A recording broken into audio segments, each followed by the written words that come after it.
సర్పంచ్ ఎన్నికల్లో దొంగ నోట్ల పంచాయితీ. ఓట్లకు పంచిన నోట్లలో దొంగ నోట్లు.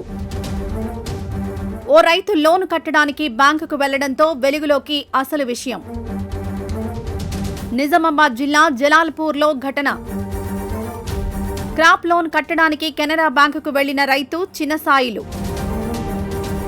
రైతు దగ్గర 417 దొంగ నోట్లు గుర్తించిన బ్యాంక్ అధికారులు. దొంగ నోట్లన్నీ 500 రూపాయల నోట్లే. దొంగ నోట్ల విలువ 2,08,500. పోలీసులకు ఫిర్యాదు చేసిన బ్యాంక్ అధికారులు. పంచాయతీ ఎన్నికల్లో ఇదే డబ్బు పంపిణీ. విషయం తెలియడంతో లబోదిబోమంటున్న జనం.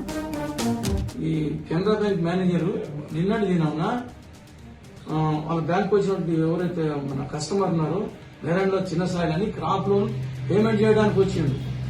తను తీసుకొచ్చినటువంటి డబ్బులు 500 రూపాయల నోట్లు 417. టోటల్ అంతా ఫేక్ కరెన్సీ అంట.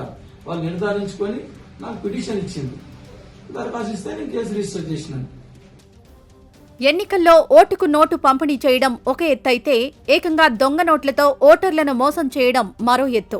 నిజామాబాద్ జిల్లా వర్ణి మండలం జలాల్పూర్లో జరిగిన ఈ విస్తుపోయే ఘటన ఇప్పుడు రాష్ట్ర వ్యాప్తంగా చర్చనీయాంశమైంది. సామాన్య రైతును పావుగా వాడుకొని ఎన్నికల వేళ చలామణిలోకి తెచ్చిన నకిలీ కరెన్సీ వ్యవహారం బ్యాంకు కౌంటర్ వద్ద బయటపడింది. ఆశ చూపించి ఓట్లు దండుకోవడమే కాకుండా ప్రజలకు తెలియకుండానే నేరాల్లో భాగస్వాములను చేస్తున్న కేటుగాళ్ల తీరుపై సర్వత్రా విమర్శలు వ్యక్తమవుతున్నాయి. అమాయక ప్రజలు తాము తీసుకున్నది అసలు నోట్లే అనుకుని ఇబ్బందుల్లో పడుతున్నారు. జలాల్పూర్ గ్రామానికి చెందిన చిన్నసాయిలు అనే రైతు తన క్రాప్ లోన్ తీర్చాలనే ఉద్దేశంతో కెనరా బ్యాంకుకు వెళ్లారు. తన వద్ద ఉన్న 2,08,500 నగదును అధికారులకు అందించారు. అయితే ఆ నోట్లను పరిశీలించిన బ్యాంకు సిబ్బంది కంగుతిన్నారు. అందులో ఉన్న మొత్తం 417 నోట్లు నకిలీవని తేలింది. ఒక్కసారిగా అంత పెద్ద మొత్తంలో దొంగ నోట్లు చూడడంతో అధికారులు వెంటనే పోలీసులకు సమాచారం అందించారు. అప్పటి వరకు ఆ డబ్బుతో తన అప్పు తీరిపోతుందని భావించిన రైతుకు అవి దొంగ నోట్ల కట్ట అని తెలియడంతో ఒక్కసారిగా షాక్కు గురయ్యారు. ఆ డబ్బు తన వద్దకు ఎలా వచ్చిందో తెలియక ఆయన లబోదిబోమంటున్నారు. ఈ దొంగ నోట్ల మూలాలు ఇటీవలే జరిగిన సర్పంచ్ ఎన్నికల్లో ఉన్నట్లు ప్రాథమిక విచారణలో తేలింది. ఎన్నికల సమయంలో ఓ అభ్యర్థి ఓటర్లను ప్రసన్నం చేసుకోవడానికి భారీగా నగదు పంపిణీ చేశారని, ఆ క్రమంలోనే ఈ నకిలీ నోట్లు గ్రామస్తుల చేతుల్లోకి చేరినట్లు సమాచారం. గెలవడమే లక్ష్యంగా కొందరు అభ్యర్థులు కేటుగాళ్లతో చేతులు కలిపి తక్కువ ఖర్చుతో ఎక్కువ నోట్లను ముద్రించి పంపిణీ చేసినట్లు తెలుస్తోంది.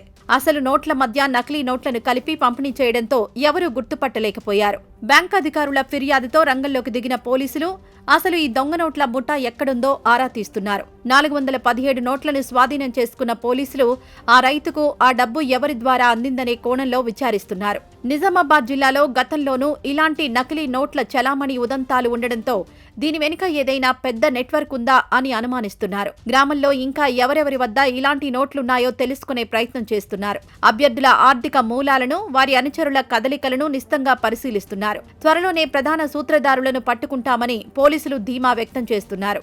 జలాల్పూర్లో దొంగ నోట్ల వ్యవహారం బయటపడడంతో మిగిలిన గ్రామస్తుల్లో గుబులు మొదలైంది. ఎన్నికల సమయంలో చాలా మంది నగదు తీసుకున్న నేపథ్యంలో తమ వద్ద ఉన్నవి కూడా దొంగ నోట్లేమో అని భయపడుతున్నారు. ఒకవేళ వాటిని ఖర్చు పెట్టడానికి ప్రయత్నిస్తే పోలీసులు అరెస్ట్ చేస్తారేమో అన్న భయం ఓటర్లను వెంటాడుతోంది. పంపిణీ జరిగిన సమయంలో గుట్టుచప్పుడు కాకుండా సాగిన ఈ వ్యవహారం ఇప్పుడు రైతు సాయిల ఉదంతంతో బహిర్గతమైంది. తెలియక చేసిన దొంగ నోట్ల చలామణి నేరమే కావడంతో గ్రామంలో ఇప్పుడు ఎవరిని అడిగినా దొంగ నోట్ల పంచాయతీ గురించే చర్చ జరుగుతోంది. ప్రజలు అప్రమత్తంగా ఉండాలని అధికారులు సూచిస్తున్నారు.